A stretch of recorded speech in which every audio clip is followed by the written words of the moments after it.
Sorry சொல்லணும்.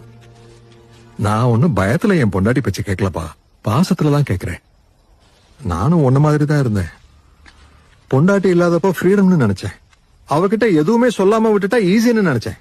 ஆனா 2 வருஷத்துக்கு முன்னாடி அவளுக்கு அல்சைமர்ஸ் வந்துருச்சு. அவ எல்லாமே மறந்துட்டா.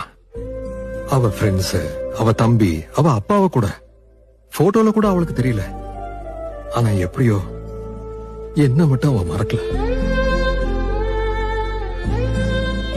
1 2 50 வருஷ பயணம். தினமும் காலையில காஃபி கொண்டு வருவா, சமைச்சு போடுவா, சாப்பிட்டனா இல்லையான்னு கேப்பா, ரசம் வைக்கணும் புளி வேணும்னு கேப்பா. அதெல்லாம் மறந்துட்டா. Next day same. 50 வருஷமா நான் மட்டும்தான் அவ வாழ்க்கையில இருந்ததுனால என்ன அவ மறக்கல. பொண்டாட்டினா அப்படித்தானே. பசங்களுக்காக பொண்ணுங்க எல்லாத்தையும் விட்டுட்டு வர்றாங்க. அவங்கள நாம எப்படி பாத்துக்கணும்? நீ இன்னும் பேச்சுலர் மூட்லயே இருக்கிற போல. நிறைய பசங்க இப்படித்தான். கல்யாணம்னா என்னன்னு தெரியாமலே பண்ணிக்கிறாங்க. அப்புறம் பொண்டாட்டி டார்ச்சர் பண்றான்னு ஃப்ரெண்ட்ஸ் கிட்ட சொல்லி